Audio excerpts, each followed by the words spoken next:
Hi, and welcome back to the Apology Podcast. I'm Jesse Pearson, the founder and editor of Apology. Today's guest is the psychoanalyst, teacher, and writer Jamieson Webster. Her most recent book, Conversion Disorder: Listening to the Body in Psychoanalysis, deals with the condition it's named for, conversion disorder, which sees psychic disturbances manifesting as physical illnesses. Her previous book, The Life and Death of Psychoanalysis, looks at what she sees as the central issue in the work of analysis, which is that awesome and torturous thing known as desire. Before that, she was the co-author with the philosopher and writer Simon Critchley of the book Stay Illusion, The Hamlet Doctrine. That one used both of their respective areas of expertise to do a really, really close reading of Shakespeare's Hamlet. Also, readers of Apology will recognize Jamieson from her numerous appearances in the magazine, most recently in issue 5, where she interpreted the sexual fantasies given to the magazine from anonymous contributors. I'm always curious about what Jamieson's opinion on pretty much anything will be. In conversation, her takes are unexpected and incisive and generally fairly sardonically delivered. Pretty classic combo. So I called Jamieson last week to talk about the current state of the world. For listeners who unearth this podcast from my tomb 1,000 years from now, I'm talking about the global pandemic of COVID-19, which sees us all sheltering in place and sharing intimate quarters with our anxiety, fear, loneliness, hypochondria, all kinds of good stuff like that. I don't know anybody who I'd rather get some thoughts on from all this than Jamieson, so here I am talking with her. Oh, but P.S., in the outro to this episode, I'll share the plague reading list that Jamieson made for me, and we mentioned a few things from that during the course of the conversation. All right, let's go. So, Jamieson, what are you reading right now? Well, I'm teaching a class on Jacques Lacan to graduate students, and I just taught them anxiety, which seemed surprisingly well done. So that was the last thing I read. Was that in the syllabus already, and it just happened to coincide with this? No, actually, just because of the coronavirus madness, I had to reshuffle things and add new classes. So I put it. Got it. It's a relevant reading. So that's the 10th seminar by Lacan? That's the 10th seminar. Yeah. Can you tell me a little bit about what it says about anxiety? Yeah, there's a number of points that I don't know, just really kind of interested me. One was the old distinction going as far back as Aristotle, but that has been in the psychoanalytic ether, is the difference between fear and anxiety. Fear has an object that's recognizable. Even if it's fantastical, you still sort of know what you're afraid of. So you're afraid of snakes, or you're afraid of being murdered, or you're afraid of suffocating. And anxiety doesn't have an object. So it has this kind of you just have this feeling of dread, he basically says. Right.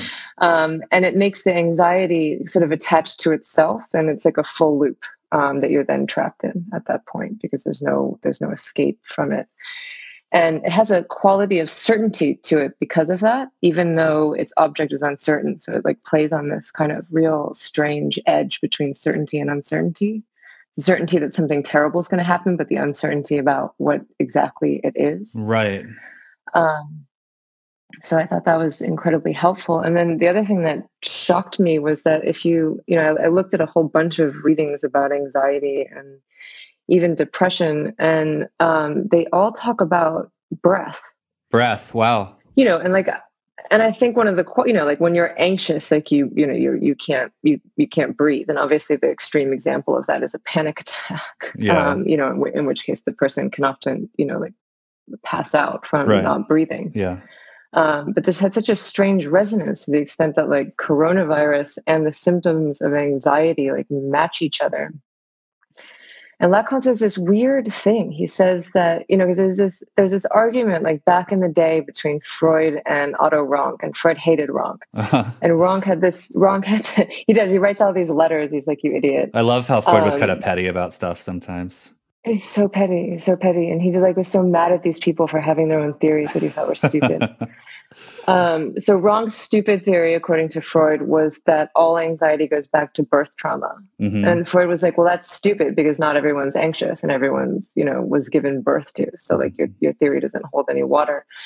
And his whole interest is in the fact that, like, if there is such a thing as the awareness of separateness or the awareness of one's mortality, that it's only something that happens piecemeal and over a long period of time. Yeah. Like something that you have like a awareness of and an unawareness of, and it's this process that interests him rather than like the fact of being born. You gradually learn what mortality is as you grow and become more sort of able to understand and comprehend things. Is that what he's saying? No, it's not even as conscious as all that. It's actually the experience of kind of losses through early development. So the loss of the breast, the loss of the feces, sexual threats, super ego anxiety, criticism, judgment, and then the experience of the child, which like is of being passive and completely helpless. I see. So, the ways in which the child, knows this and doesn't know this, or encounters it and then, buries it in this kind of a carefree child, but that there are these moments in which, the child feels enormously under threat. Right.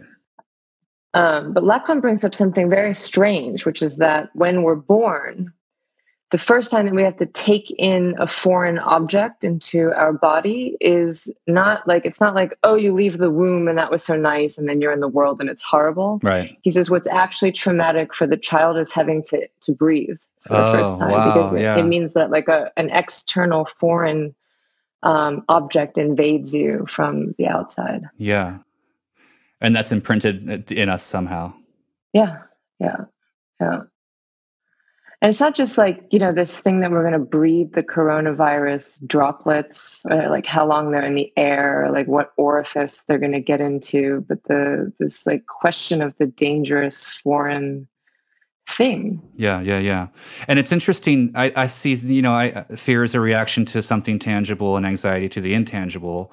But I find the corona fear to be both tangible and intangible. Yeah, I mean, I also think that the death is now so far away from us, like it's this thing that's happening in these hospitals and we like try to hear about it on the news while we're all cloistered in our homes. And, there's always a sense, of course, of the people who are like much more precarious positions than oneself, but like, where are they? And we don't know. So we can't even see the thing that we're preoccupied by. Yeah. And, this can get really morbid in terms of, sort of rubbernecking the death that's out there and trying to kind of get closer to it. Yeah, I think that's a big pastime right now. And I'm guilty of it sometimes too. I mean, I can't say that I didn't have a kind of fascination when I saw the photos of the anonymous graves on Hart's Island in New York. It had a real grotesque, magnetic pull for me. I kept looking at them. I'm in the process of trying to sign up to be a mortuary worker, which has become some sort of. My partner is very angry at me for pursuing this far as I pursued it. Right. But I mean, I'm working. I'm doing a lot of volunteer work with like ER docs and things, but I just feel like underutilized. But I also, every time there's been a major trauma, I like run at it head first. Well, like 9/11. Yeah, I worked in Ground Zero on 9/11. I actually walked straight down there and I never left for 2 weeks. God, what'd you do while you were there?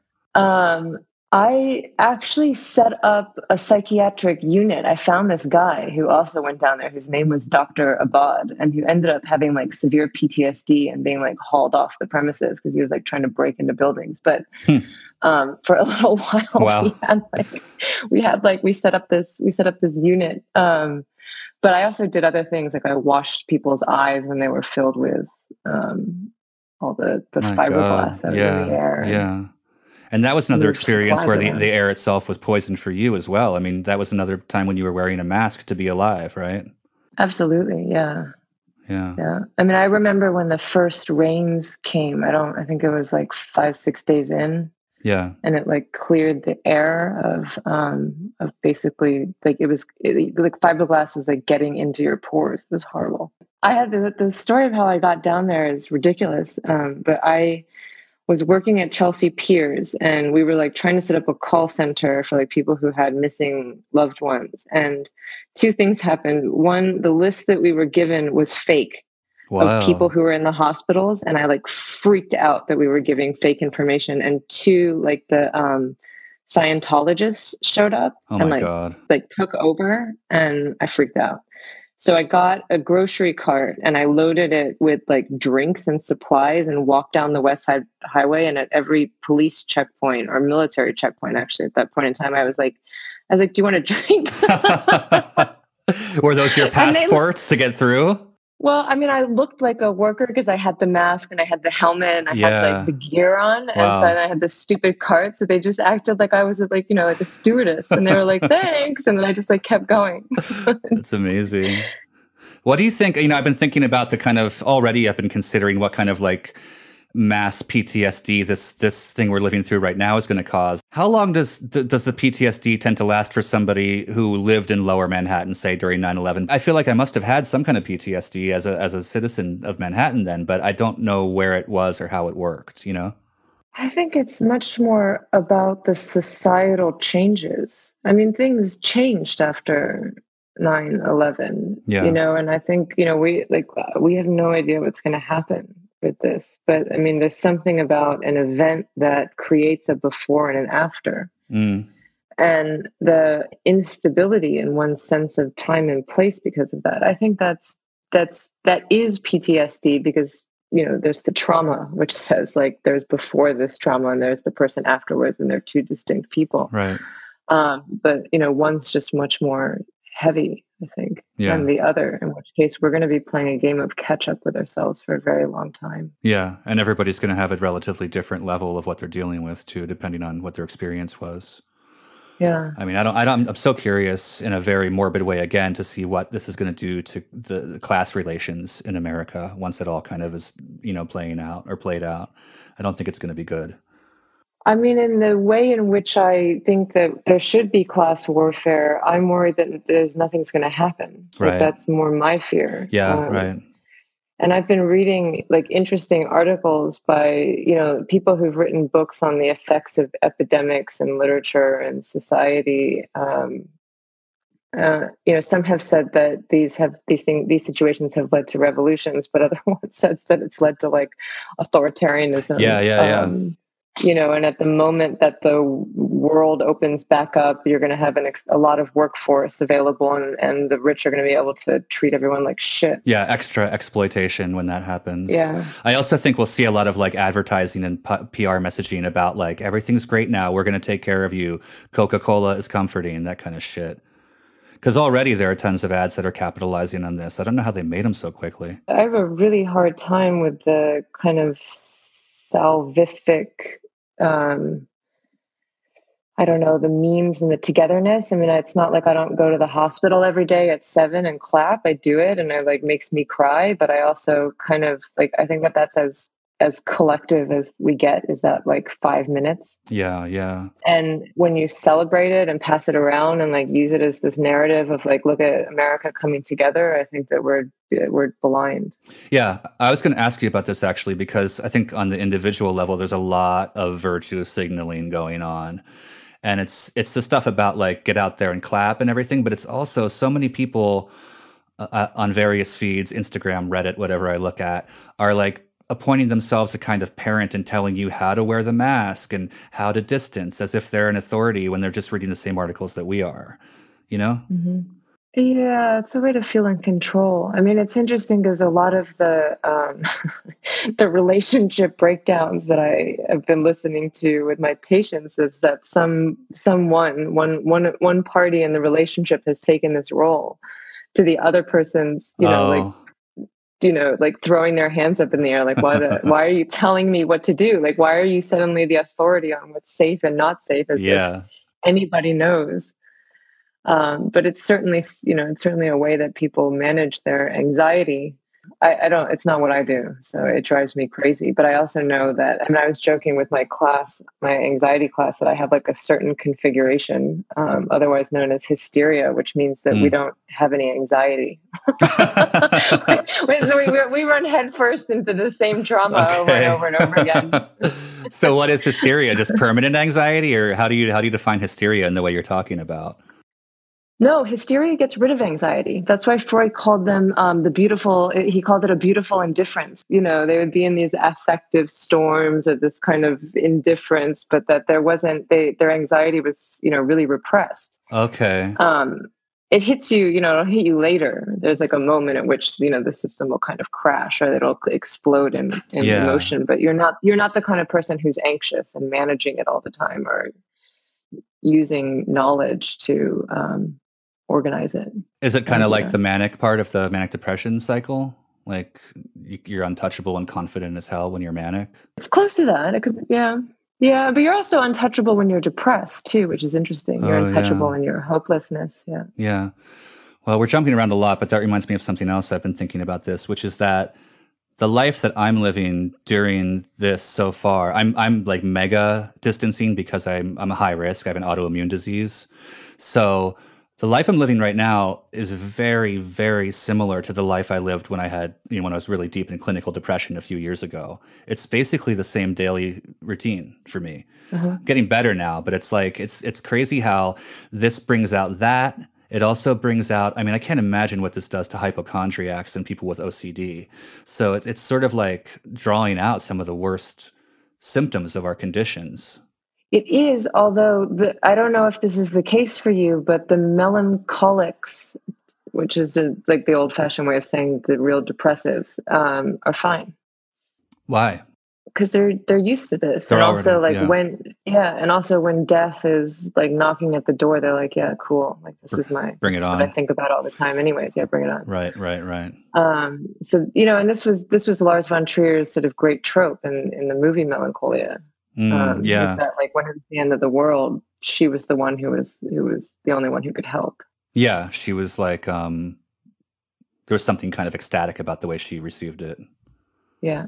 But definitely for hypochondriacs and people with anxiety, this is tough. Although the fact that their anxiety now has like a realistic kind of scenario and they can like bubble themselves. Some people with anxiety, like while they think they're suffering from their anxiety, part of them is really enjoying the enclosure. I think they're going to be really terrified when it's over because then it's confusing. Like, what are you going back to? And like, what's like, is it going to come back? Right now they're okay. When things start to open up and there's that ambiguity, I think it's going to be really, really difficult for some people. Yeah. I wonder about people with OCD too, because the way that we have to like clean our groceries when we bring them home, it's like decontaminating after Chernobyl or something, and is that paradise for OCD people, or is it like careful what you wish for, confirmation that OCD is really a nightmare? I think it's going to be tougher for them because, the OCD is helpful when you're, like, it's like, you want your house to have like everything in its order and you can't really order this thing around. So it's an impossible object. It's like being an OCD person, having a really emotionally messy girlfriend. Right. Be careful. Be careful what you wish for. Yeah.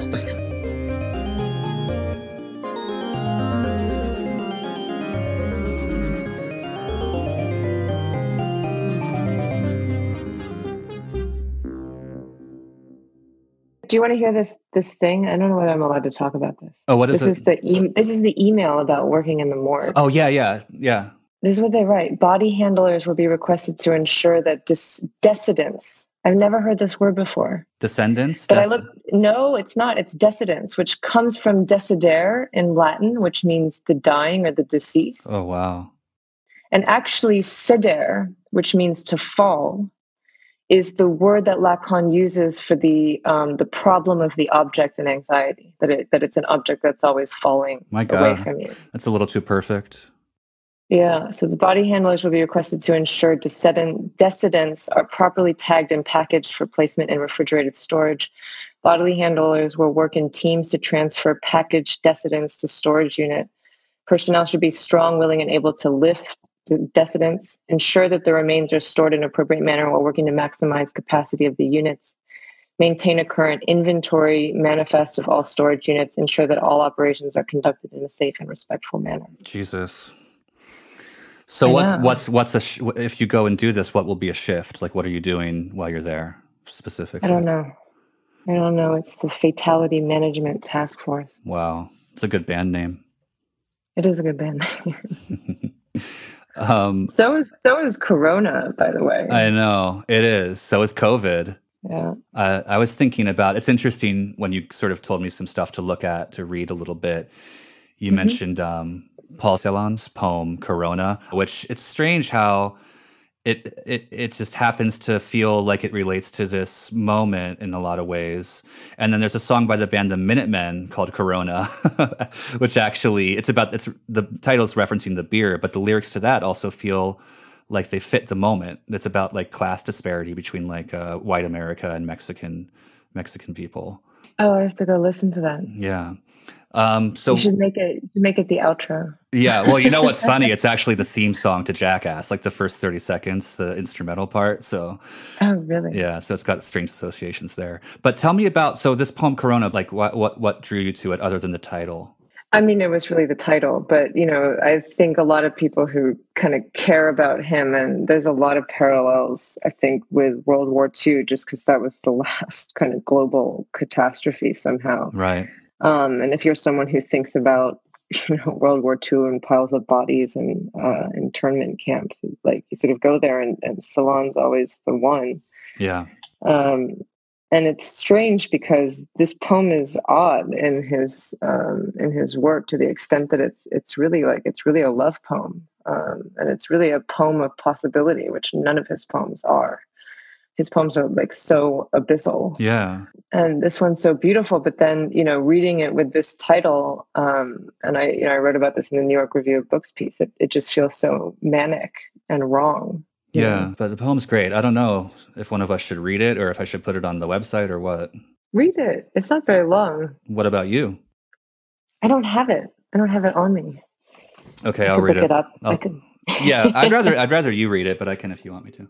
I can look. I have to Google myself. God forbid, find it. Well, I just wanted to say about Celan, I don't think, you couldn't really have a worse World War II experience than he did. I mean, the trauma that he must have endured, he was the only surviving member from the Holocaust of his family, Mm-hmm. He killed himself too. So it's interesting to read that poem with these things in mind. He threw himself into the Seine. I was also reading Ingeborg Bachmann, which we can talk about in a moment. This is Corona from Paul Celan. Autumn eats its leaf out of my hand. We are friends. From the nuts we shell time and we teach it to walk, then time returns to the shell. In the mirror, it's Sunday. In dream, there is room for sleeping. Our mouths speak the truth. My eye moves down to the sex of my loved one. We look at each other. We exchange dark words. We love each other like poppy and recollection. We sleep like wine in the conches, like the sea in the moon's blood ray. We stand by the window embracing, and people look up from the street. It is time they knew. It is time this stone made an effort to flower. Time unrest had a beating heart. It is time it were time. It is time. It's great. That's a really far better translation than the one that I was reading too. This is the Michael Hamburger, who I prefer to Felsener, even though the Felsener's biography of Celan is great, if a little romantic. I had a complete obsession with Paul Celan. When did that start? I guess it started a post-war German literature with a class that I took when I was 17 years old, my first year of college. And I always had a hard time with literature. Actually, we had talked about this once a long time ago that, narratives that, have like beginning, middle, and an end, I didn't understand reading. And it was when I read Toni Morrison with this sort of like avant-garde, like chopped up, traumatic logic of the novel. That was the first time I understood a novel. And so I took this post-war German literature class and I was like, right at home. I've come home. Yeah, right. I've come home. I think because I was, really a traumatized person. Yeah. So I couldn't, beginning, middle, and end didn't make sense to me. And I was really, there's something about the bodily nature of his work, his like massive condensation, like someone who compresses so much in language that I still haven't gotten over it. Yeah. I like the way that a lot of his work leaves the ending is open. It sort of sets up what might come next, but doesn't talk about it. You know what I mean? Like this one does. Yeah. It's also, it's interesting because it's the people are on the inside, right? Looking out, and that's all of us right now. Yeah. And I can't, everyone, everywhere you go, it's all this, love in the time of coronavirus, playing off the Gabriel Garcia Marquez, which I actually never read. Yeah, me too. But I don't know why the pandemic, the illness question brings love up. And I told you I was looking at The Magic Mountains, obviously a love story. Yeah. Also. Yeah. But illness and death and love seem to just like hover together. I mean, it's obvious. And on the other hand, there's something mysterious about the way that they instantly fasten onto each other. Yeah, I don't know. I mean, I think there's the tragic romantic, like Romeo and Juliet, that is kind of ingrained in a lot of people. Death is romantic because the person who's dying can never love anybody else, Oh, you'll be the last one. Right, exactly. Like nobody, you're going to die and I can't ever be replaced because you're dead. Uh-huh. But also, I don't know. I think maybe there's a kind of, people think that when you're going to just have to hole up with your significant other through this, you're just going to like have sex and write poetry together for 4 months. But really what you're going to do is bounce off the walls with each other. Yeah. Yeah, no, the domestic violence rates are skyrocketing. How fucking horrific is that? The Magic Mountain, I read that before a long time ago, but I loved that you brought it up. So, because it is like, it's kind of about a group of people in isolation, right? In social distancing. Mm-hmm. It's like a TB sanatorium, right? It's a TB sanatorium, yeah. But it's kind of a sanatorium at that point that's taken on like everybody, who just feels unwell for reasons that aren't really, that are a little mysterious, yeah. Yeah. When did you read that? I also, most of what I read in college, and I still keep reading the same things for some reason. Yeah. But, I read that in college, and I just looked at it because I was thinking about talking with you. And it's funny because the thermometer is a big object in it because the temperature is taken every day. Uh-huh. And right. the idea of this temperature and looking at the temperature and the time that one has the thermometer in the mouth and the fact that like becomes the like almost like the sun that rises, the temperature that rises, watching the mercury rise in the thermometer becomes this metaphor for measuring your life. It's very beautiful, actually. I mean, in man it's beautiful. In real life, it's not so beautiful. In real life, it's not so beautiful. That's one of the most fraught moments, I think, in this time is like when you're taking your temperature. You're like, what's the reveal going to be? Yeah, it's also the image now of the person in the hazmat suit with the gun. Yeah, right? God Almighty. Yeah, I never thought of that. That's kind of symbolic, like the fact that they take temperature using a gun now, that they point at your head. That's kind of insane. Yeah.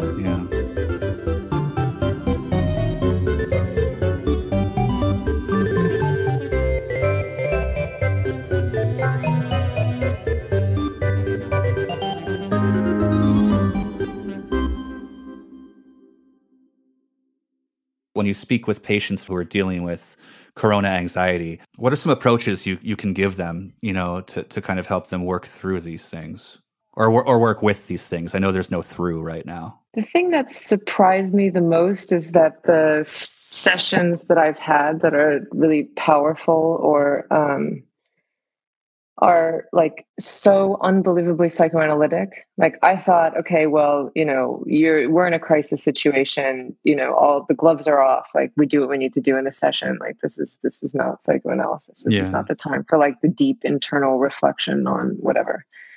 Actually, the sessions that work are the ones that are psychoanalytic to the extent that how the person is suffering or like what they're latching onto in this thing.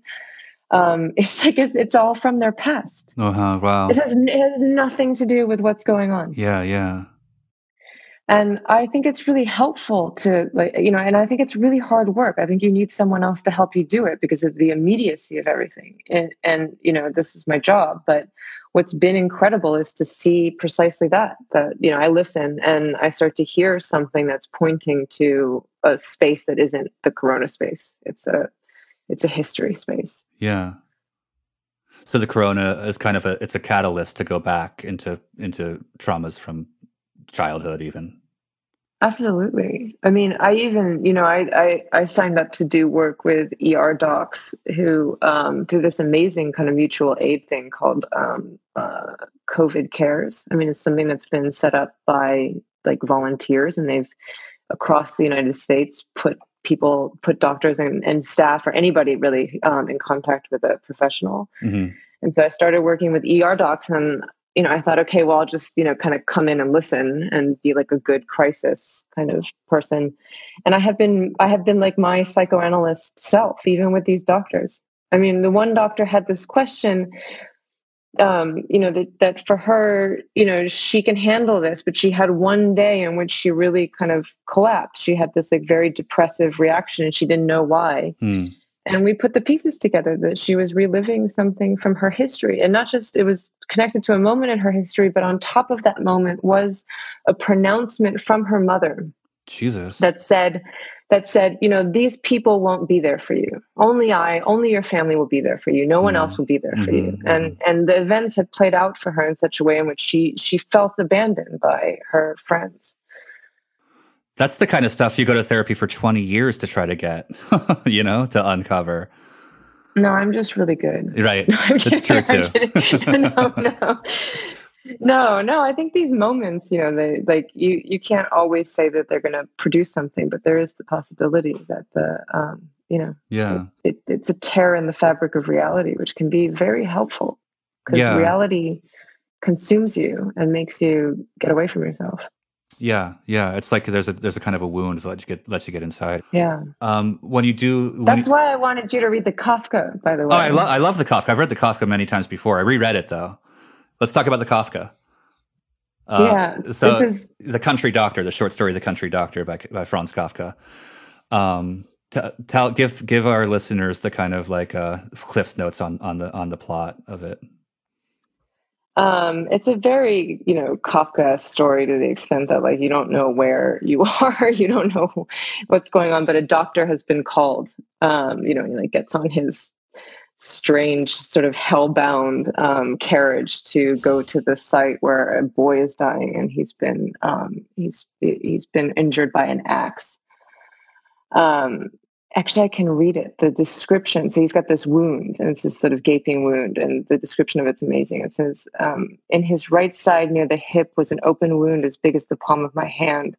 Rose red in many variations of shade, dark in the hollows, lighter at the edges, softly granulated with irregular clots of blood, open as a surface mine to the daylight. That was how it looked from a distance, but on closer inspection, there was another complication. I could not help a low whistle of surprise. Worms as thick and as long as my little finger, themselves rose red and blood-spotted as well, were wriggling from the fastness in their interior of the wound towards the light, with small white heads and many little legs. Poor boy, you were past helping. I had discovered your great wound. This blossom in your side was destroying you. The family was pleased. They saw me busying myself. The sister told the mother the father told several guests who were coming in through the moonlight, at which the door opened. Walking on tiptoe, keeping their balance with outstretched arms. Will you save me? Whispered the boy, quite blinded by the life within his wound. That is what people are like in my district, always expecting the impossible from the doctor. I mean, first of all, I really love how much he savors describing the wound. I mean, it's really poetic. Oh, yeah. And then, the demands placed on doctors, the kind of like the way that the caregivers can be at the whim of the people they care. Absolutely. And then the way in which he's come to replace the priest, right, which he says is sitting at home shredding his vestments with nothing to do. Right. And that's why we expect the impossible from these doctors, because we have no faith in anything anymore. So they're the only ones that we can turn to. And all the doctor can say is, you have a beautiful wound. Right. Admire your wound almost. Right. Yeah. Admire your wound. Understand that this is more than some other people have. And when you speak with the ER docs now, are you hearing about patients expecting the impossible as well?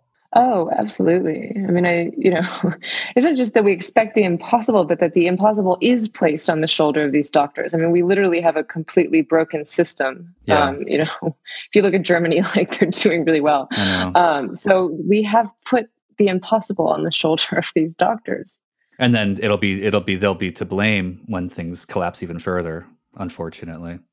Well, I think they have to wrestle inside themselves with, and actually very poignantly, some of the doctors I've talked to know this. They already know that the system that they're in, that they can't help people to the extent that they need help. Right. And their complicity and their desire to help and whatever idealism they had when they went into this. So it's a very beautiful story. And it's also very moving to me, psychoanalytically speaking, because Freud, he also describes a wound that has very similar descriptive edges in the interpretation of dreams. There's this kind of thing in the back of a patient's mouth in one of Freud's nightmares. Oh, this is the Irma's injection. Yeah, dream of Irma's injection. Yeah. She has white sores inside her mouth. She does. Okay. She's got white sores inside of her mouth that look like semen, look like terminal bones in the nose. I mean, there's all kinds of associations embedded in there. But the dream ultimately is a dream about the impossible position of the analyst, also who's asked to save someone, and all they can say is, "You have a very fine wound." So they're very beautifully paired, and there's something about this situation that people understand right now that we need basically doctors and mental health. Yeah. And us, doctors and people in my position, mental health practitioners, are, we're just mopping up the garbage of this society. When you see these doctors, is it one-on-one sessions, as you would work with a regular analysand? It is, except for it's on some televisual medium. Right. What's it like working with patients that you know very well via Zoom, having this new kind of intervening thing between the two of you? I mean, I have to say, I know it's probably not nice for my patients who, if they ever listen to this, but, and don't take it personally. It's really just a fact. Having headphones in your ears 6 hours a day and having the voice inside your head is it is impossible. Wow. Huh. And I've spoken with some colleagues, and I've never felt this exhausted, and it seems to be the case across the board, because on the one hand it's you're yelling into the air, into the void, and on the other hand you have their voice inside the head, and it's this experience is maddening. Yeah. Are you using video when you do it? I don't, but some patients have indicated in one way or another that they would like the video, saying things like, "I'm setting up my FaceTime," so I comply with that. Yeah. If they really want it. I use video with my therapist. Yeah, how do you find it from the other side? I find it's interesting. I find that I, in some ways, can be more forthcoming now when there's no physicality to it. I feel a little more free when discussing things that maybe have to do with the body a little more, Right. But also the other side is that it's very eerie to see yourself while you're in therapy speaking. And, in Zoom, there's a window of you as well. And I've tried to tape a Post-it note over my face, but it didn't really work. So that's kind of odd. That's kind of uncanny, You can't turn it off? If you can, I haven't learned how. FaceTime, I think you can. I think you can you can click it off. I don't know. I'll look into it. But yeah, the long story short is that I'm enjoying it. I kind of wish it could stay this way for longer than it's going to. What were you going to say? No, I've heard that. I mean, I've heard that from some patients, but I mean, it's you're jumping the hurdle of an inhibition that you shouldn't get away with for too long. Mm-hmm. You need to be in the room, really, right? Yeah, I think you need to do it in the room. Yeah. Let's talk about depression a little bit. One of the things that you suggested I look at, and I was only able to skim this one, was I don't know how to pronounce his name or her name, Darian Leader. Oh yeah, Darian Leader. The book called The New Black. And one thing I saw in my quick skimming was that he, is it a he? He, yeah.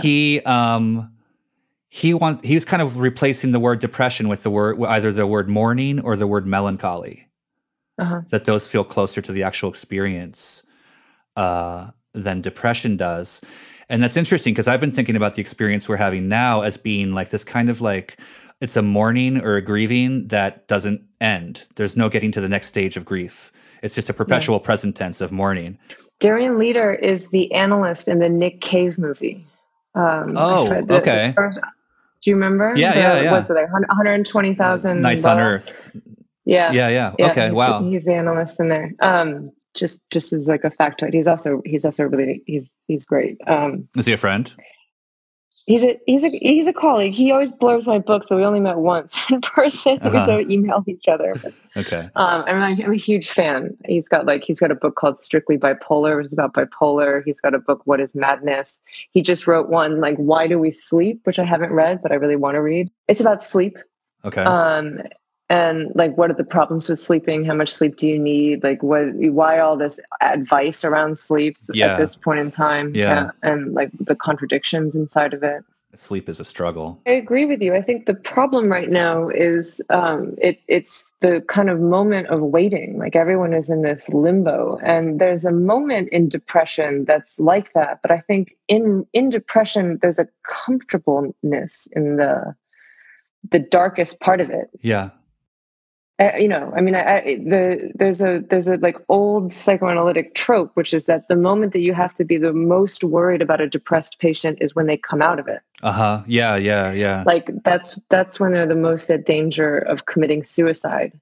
It's like the winter spring analogy. Like it's not in winter that you have to be worried. It's in spring when that like kind of that going towards the surface brings the anxiety, in fact, back. And there's a potential to kind of really want to go back into the hopelessness impulsively. It can be it's a familiar, oddly comforting place when you're really in the depths of it, I think. Yeah. It's home, And it's home. It's home. And there's a certainty and like a relishing in one's own shame. Yeah. That's another cycle, the shame cycle when you're depressed. So what do you think of the word? I mean, mourning and melancholy as sort of two species of depression. Freud wrote in 1917 a paper called Mourning and Melancholia. And Leader says in that book that he thinks it's the first time that they were really linked to one another. I mean, it's not that it doesn't appear, but Freud was the one to most explicitly link the two. The reason being that we all, like he says, the sign of a decent society is that we allow mourning to take place. Mm-hmm. And that mourning has its own time, actually. That we know that they withdraw, like if they've had a significant loss, they withdraw from the world, that the world is undesirable or feels poor, that they themselves feel impoverished in some ways, that there's cycles of anger and blame and bargaining and those kinds of things that we know, and that they then emerge from it. Melancholia, however, seems to never really go, it gets stuck, basically. It's like a stuck mourning. And Freud tried to tease out the differences. And one of the differences that he teased out in terms of melancholia versus mourning is that he said in melancholia, the ego is much more noisy than it is in mourning. Like you don't see a person who's mourning protest that they're like a worthless, despicable piece of shit to everybody around them, that the mourning person is just kind of withdrawn. And so then he got fascinated by that, like what's going on, that this ego becomes so noisy and that it can go as far as wanting to take itself out in suicide. Does mourning have less ego because there's an object to it that's outside the self? Yes. And that's exactly Freud's point, is that melancholia has no object in the same way that anxiety doesn't have an object. So it's like, the snake eating its own tail. Right.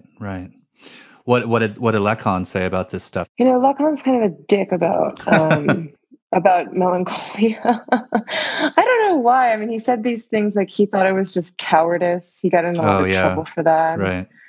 But actually, people like post-Lacanians, I think, have done a really interesting job on melancholia. Like I mentioned, Julia Kristeva. Like some people have kind of elaborated it in relationship to anxiety in ways that are really moving, especially in terms of the the certainty of it. I think that was one of the things that is important for Lacan, is that there's a certainty about what's rotten. I don't understand. I'm not sure I understand that.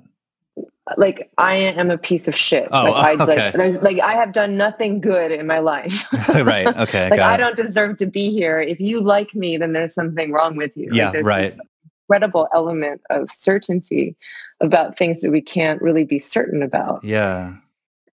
And there's a certainty also about the rottenness of the world, which is, Freud has this thing. He says, you have to become this ill to see the truth. Like, death is everywhere, that this place is like rotten to the core. But so then the question became, so what is the actual illness then, if everything the melancholic says is true?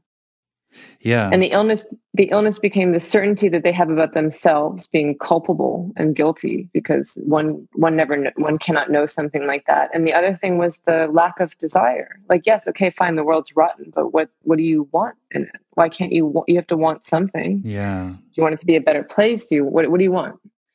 And on the one hand, you have a certainty that's on the level of the culpability and the guilt, and you have a total absence in the place where something could be desired. And the desire, the fulfillment of some kind of desire, could be a step out of the melancholia. Mm-hmm. Mm-hmm. But that, like, to make that step is really difficult. Yeah, you're telling me. Is this Julia Kristeva who's saying this, or is this Lacan who's saying this, or both? Both. Okay. Julia Kristeva's book, Black Sun, Depression and Melancholia. Yeah, I took a quick look at that. One thing I liked that I saw, it's very unfair to even talk about the book because I skimmed it really quickly. But I did see something about sort of the creation of art or literature being a kind of balm for depression and anxiety or melancholy, and also that melancholy can be a catalyst for the creation of art. It is, although I went to a talk recently that really shook me because it struck me as true. This was an analyst. Her name is Geneviève Morel. And she said to me, but she was there, she gave the talk, and then we sort of had a conversation afterwards. And she said, the people who are really melancholic, they don't get better when they write. And I said, what are you talking about? And she said, only the ones who are, she used the old-fashioned term toxicomanic, meaning alcoholics or drug addicts. Okay. They go into AA and they can often continue to write. But Paul Celan, for example, deep melancholic, Sylvia Plath, Ingeborg Bachmann, David Foster Wallace, they often, when they can't write anymore, they often kill themselves. Right. So the writing, she was saying, doesn't cure them. It's kind of like keeping them alive, but not curing. It keeps them, right. It keeps them alive for a time. And I was like, oh, there's something really it shook me. Yeah. It's also, it's true. And these are some of these poets or writers that, really can touch you somehow. Yeah. Yeah. Well, they live inside that place, Right. I'm trying to think of visual artists who... Rothko, exactly. Yeah. I mean, he ran out of things. He did. He ran out of things to say. She talks about Holbein's Christ, which I looked at it last night, which I also looked at because of the irony that we're doing this the day before Easter, which means the Passover and Easter. Wow. And she was fascinated by it because, she thought that you weren't allowed to depict Christ as that tortured and dead. He's always sort of tortured and alive and then rising and going back to beatitude. But this was the image of him like dead. Yes. But with the look of horror and suffering on his face as a dead person. Yeah. Like a piece, like a piece of meat, basically. Right. Right. Or the way that Christ is often portrayed is suffering, deeply suffering, but there's a kind of look on his face like he's coming or something, like an ecstasy. Oh, yeah. Yeah. Like when the person puts their hands inside the wound on the side. Yeah. Yeah. And it's very clearly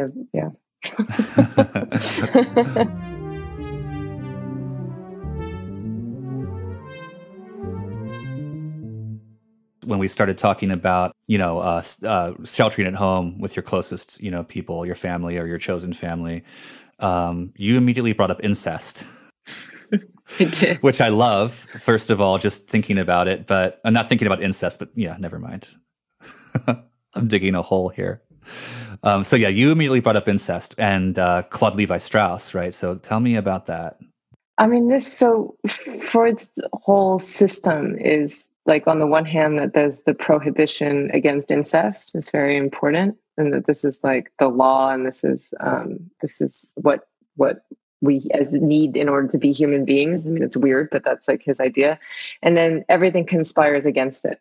In his system, like, we're always running back to our parents. We can't detach. Sexuality is born with the parents, where like it shouldn't be. It's supposed to come later, but it starts too early. We're so dependent. So like, it's this, like, it's again, like it's the suffocation in the family. And I've got a teenager, and he's just got his stride as like, an independent, like he started going to parties, and he's got a girlfriend, and this is terrible for him. Yeah, I can imagine. This is so terrible for him. And it's, and you have to see it, not just that your parents are annoying and terrible, but that like it's bringing up all those old feelings of like, get close to them, don't get close to them, have to see them, don't want to see them.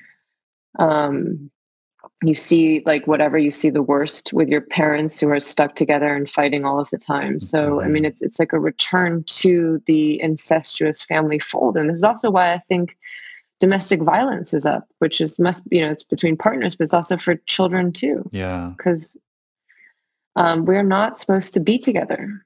Yeah.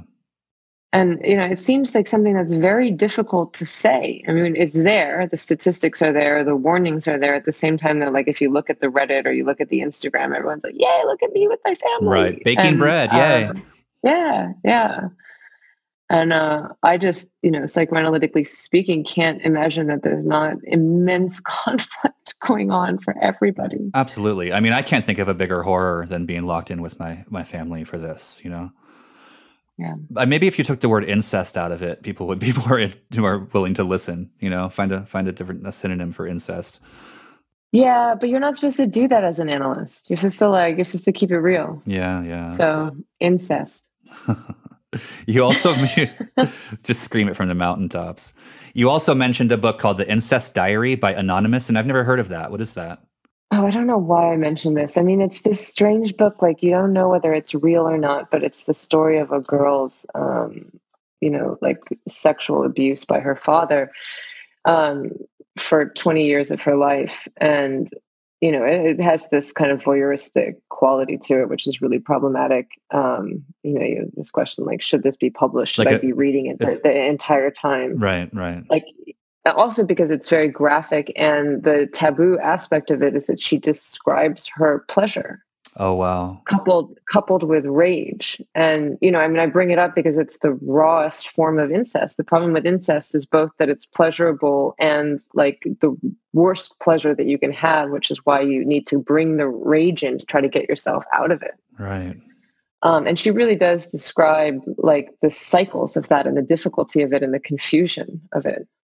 And also the compulsory nature of it, like wanting to go back again and again and again in this kind of repetition compulsion.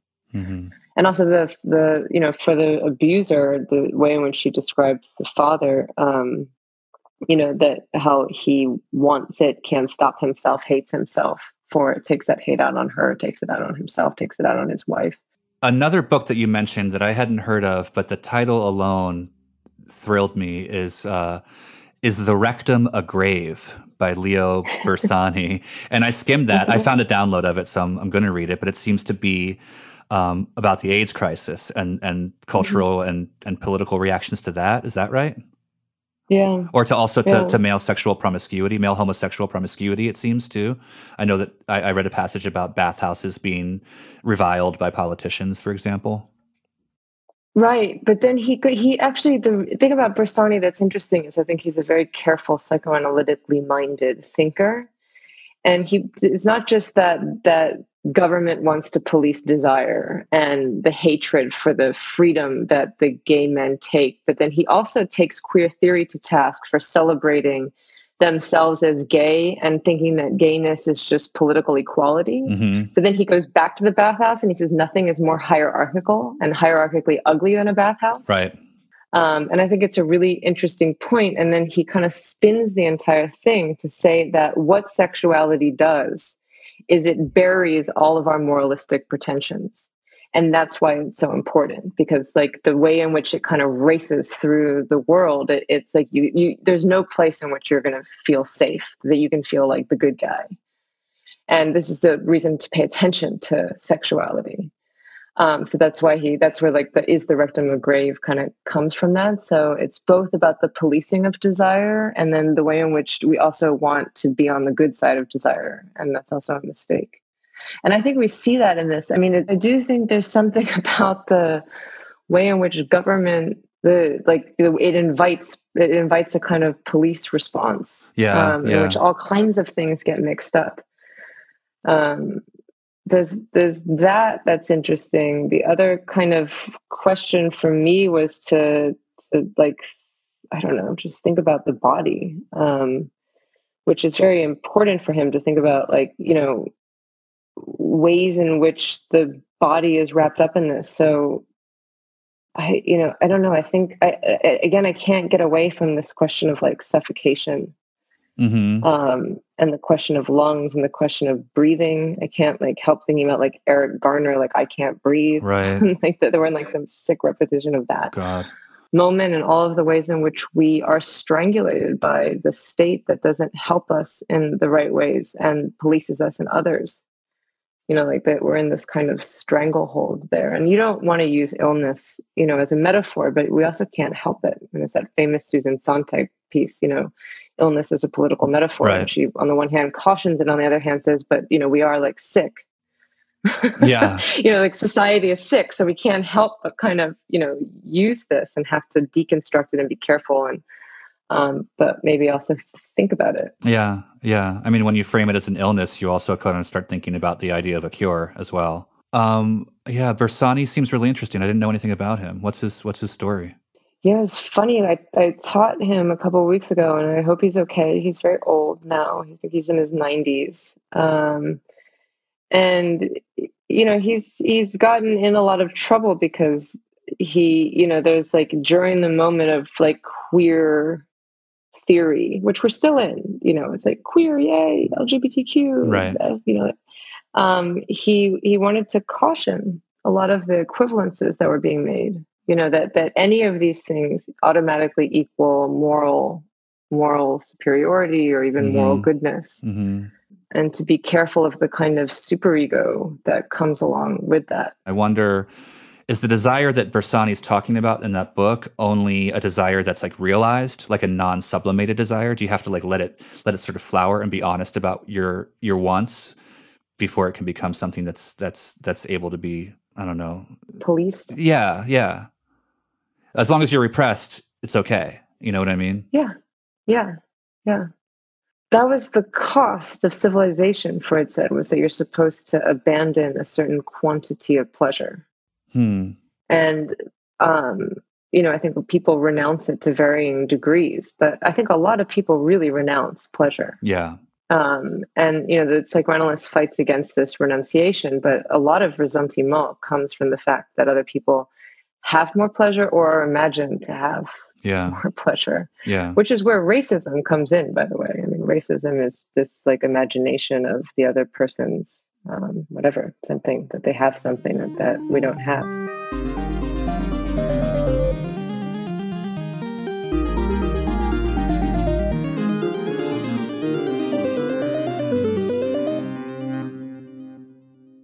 We had this sort of great grocery list of things to talk about that we had arranged beforehand, and it's fear, anxiety, hypochondria, depression, incest, and loneliness. And I don't feel like we've really got to loneliness too much. So it's true, we haven't gotten to loneliness. Yeah. Should we? Should we do that? Yeah, let's do loneliness. Okay.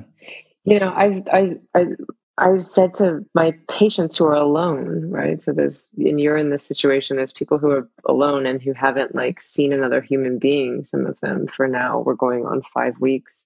You know, I mean, there's all the Zoom blah, blah, blah, but like, you know, haven't been touched by anybody. Right. But they're surprisingly okay. Mm-hmm. They're more okay than the ones who are in the constant incest conflict. Mm-hmm. I'm not supposed to say incest anymore, but And there's been these nice moments where we kind of recognize that, I'm lonely, but I'm all right. And is there a sort of like a pride in that and realizing that you're more self-sufficient than you might have thought you were? Yeah, I think so. Also because I don't know, this might be a personal proclivity, but I think the worst loneliness is the loneliness in the face of other people. I think loneliness by yourself makes sense. Yeah. Yeah. Yeah. I mean, that sounds almost so obvious that it's got to be true. But yeah, I mean, I think I get what you mean. You can't be lonely if you don't have the context of other people to feel estranged from. Yeah. Something like that. It was also like I said this very early on because everyone's going to be so isolated and lonely. And actually, the funny thing is that certain people were like so relieved. Yeah. There weren't demands anymore. There's no more FOMO, right? Everyone's stuck at home. Yeah, so there's nothing that you're missing out on. So there's this incredible relief. And then you realize how contextualized loneliness is. Yeah. Which I hadn't, I don't know. I mean, this is like my surprise in this situation. No, because like the loneliness you always imagine is like, I'm alone, I'm sick, I'm dying and no one's there. You have like this like kind of exaggerated extreme image. But I actually think loneliness is situated with people. I think if you were just alone, if you were really alone in that moment, I think you could face it differently. I think so too. Well, I found that I have many different things to talk with myself about. You know what I mean? And sort of different voices to talk between each other. I don't have multiple personality disorder, but it's been interesting that I'm conversing with myself constantly in a way that I don't when I'm not alone this many days consecutively. Do you have new voices, like new yous that you talk with yourself about? I think I do. I think there's one that's kind of new. Yeah. And it's interesting because my interior monologue is the melancholic interior monologue of you're fucking horrible, you're doing everything wrong, all that classic stuff. But I found this interior monologue coming out now that's very supportive and almost like maternal to me. Like you're okay, have some fun, read that book, relax. Yeah, but this is what I found with my patients. I mean, I think this is great. I think this is so interesting that it flies in the face of like kind of expectations, especially mental health expectations, which should always be shredded as quickly as possible. But I actually think that the people who are alone, who are, have a wherewithal maybe to try to use the moment to talk to themselves or be with themselves are have space for the first time, because we don't have space in life. Right. Yeah. I have to work and I have a kid and now I'm a cook and a cleaner and other kinds of things. And this is impossible. I've never had so little space. I think this is why I want to be the mortuary worker. Actually, I want to go away and I want to be with the dead. There's too much like life right now for me. Wow. Do you have any experience being around corpses? I do, actually. I mean, this is probably some massive trauma repetition, but my mother left me and went to medical school when I was 5 in the Philippines. And one of my weirdest memories was that she took me to the cadaver room. Wow. And it was, in the Philippines, they're trying to make doctors, by the boatload. So the medical school is huge. So, I mean, I also might have been small and there might not have been that many, but I remember it like a stadium full. Oh my God. Yeah. So I have been around dead bodies. Is that experience? And 9/11 also. Oh yeah. We were looking for them. It was that time when you thought that you were going to save people and there's just corpses. Right. And the smell of them. I wonder if that experience as a kid in the cadaver room, which is a great phrase, by the way, is I wonder how that's going to sort of come up inside you when you're in another cadaver room now. Yeah, I don't know. I find it a comfort to be where the problem is. And maybe that also has something to do with my mother having been far away. That feels impossible to me, whereas let's get closer to the thing. Of course, when I got closer to the thing, it was terrifying and horrifying, but that was better than having been abandoned. Yeah. How is this time impacting you psychologically? How are you feeling?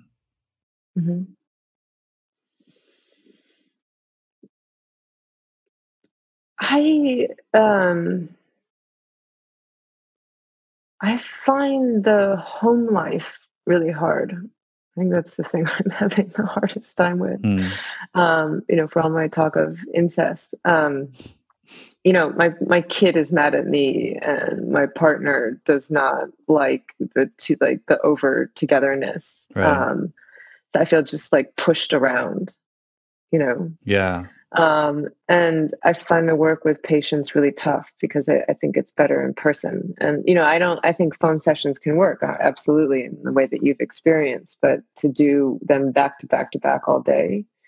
And also that this is a time of waiting. I mean, we are in a waiting, and there is something about like what's going to come that is where the work will be done. So there's like, we're all like in a holding pattern, and then to be a therapist with other people in a holding pattern and a holding pattern yourself feels suffocating. Yes, it does. I feel completely suffocated by that. So that's the thing that I'm having the hardest time with. And also, the envy of like all these people are like, oh, I have all this time. I'm baking, I'm knitting, I'm like sewing masks. I'm like, fuck you. I don't have any time. I have no time.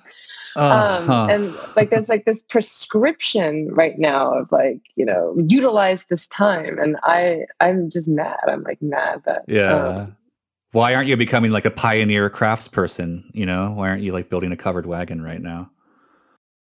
Right. I know. Why am I not taking opportunity of like the million Zoom classes? Like if I would have to be on Zoom one more minute, I'm going to have to slit my wrist. Yeah. But, and the teaching, like I was in the middle of teaching students, which is really hard. I mean, at least in the way that I kind of approach it, like I really have to kind of like drive a momentum in the class. And then it was just cut off and then placed back onto the computer. Yeah. As if nothing had happened, which I also find a psychoanalytic travesty. Like, why is everyone pretending that we're just carrying on as normal? Yeah. I mean, I think that's why it's great that you brought the Lacan's 10th seminar into the class, because you're acknowledging the present moment. You're like changing the syllabus to get at what's happening instead of pretending it's just normal, Yeah, like we're just going to carry on virtually. Right. No, that's not going to work. No, and I mean the students in that class. I mean, I think we took some time to talk about the massive loss and how weird this is. Mm-hmm. Mm-hmm. And I'm sure that they're also in a rage because they are paying a lot of money to take a class that's now this sort of ridiculous experience. Yeah. Or they're having their classes postponed, and then, their future is postponed as well. Right. And they're all like, a lot of them are at home with their families. Right. This is like just a regression. Yeah. I wonder if you can leave us with just a few recommendations of things to read that you think people might find useful or enriching somehow in the middle of all this. Oh my God. Enriching is tough. Okay. Being the melancholic person that I am. But I actually think that reading things that are, again, like in the logic of this, everything that we've been talking about, reading things that are like closer to the pain of it rather than the numbing out or covering over of it, I think is really useful. Mm-hmm. So I read Ingeborg Bachmann's posthumously published novel, The Book of Franza. Mm-hmm. Which is, she has this question, which is like the war outside, which is over, still exists in our interpersonal relationships. So like the war inside the house. And she's so harrowing about it. And she escapes to the desert, and all of her female heroines that kind of are obliterated into nothing, but that obliteration into nothing is also this kind of like ecstatic release. So I read that, and for some reason that really moved me somehow. I mean, even this idea of like the space that we're looking for, and this like suffocating feeling and this suffocating virus, that like it's the desert, it really is the desert. Is it like obliteration is preferable to this, even to the waiting? Oh yeah. Ingeborg came up a couple times, and I'm embarrassed to say I really don't know much about her. Can you give me sort of the real brief 101 on her? So she had an affair with Paul Celan. They had a love affair. They have very beautiful love letters that are also published that are worth reading. That might be something to read at this time. Two melancholic lovers, the distance. That's great, actually. And he killed himself, as we talked about. And then she died. She was a smoker, and she dropped the cigarette in her bed and burned to death. But is also probably somewhat suicidal because she was taking like exorbitant amounts of opioids. Was this in response to grief over his death, or was it much later?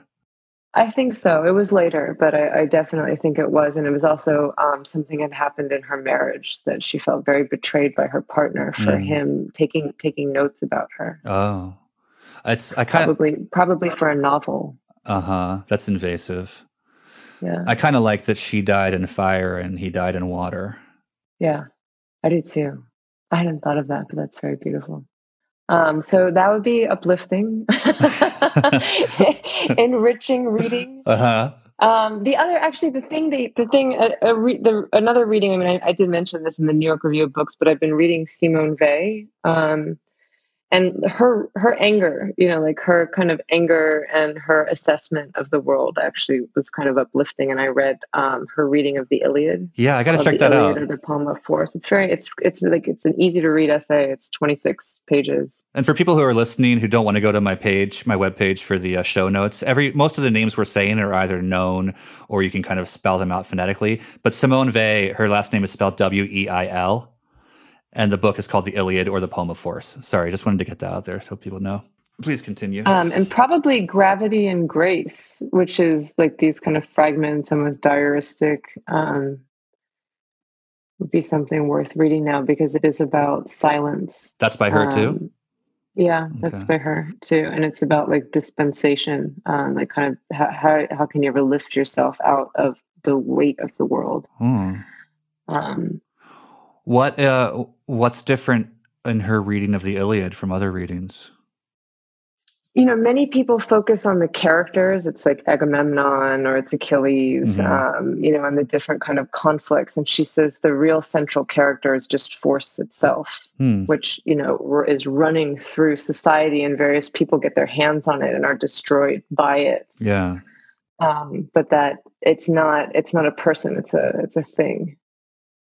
And it's very characteristic, I think, of her way of reading things. Is like we're like we're like balls in a pinball machine. Yeah. We're just bouncing around.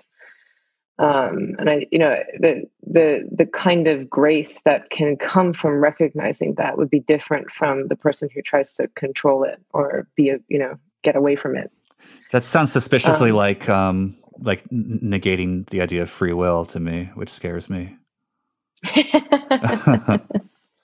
No, you can have free will, but only in a moment, not all the time. Yeah, that's the old-fashioned idea of grace. Is that there's a moment that you step into in which you are granted free will. Okay. That's like God's grace. Yeah. And you have to be equal to it in that moment. Right. And to be ready for grace when you receive it. Don't waste it or something. Wow, that's cool. Exactly. Yeah. Thank you so much for doing this. And to everybody who's listening, there will be a page at shopapology.com. Again, I know that's a very crude website name, but I'm working on that, where you can read an annotated list of all of Jamieson's recommendations and things we talked about. Thank you, Jamieson. Thank you. And also in Apology magazine. Oh, yeah, of course. Well, yeah, I should We've say. We've been collaborators for a long time. I know. Well, that would have gone in my outro, but let's say, Jamieson is Apology family. I think each issue has something, right? Did you miss one? I think so. I might have missed one. Yeah. But I mean, some of the best pieces we've run. In the most recent issue, it's Jamieson analyzed people's masturbation fantasies very effectively. And I have some ideas for the next issue, so we'll talk about that offline. Yes. Okay. All right. Thank you.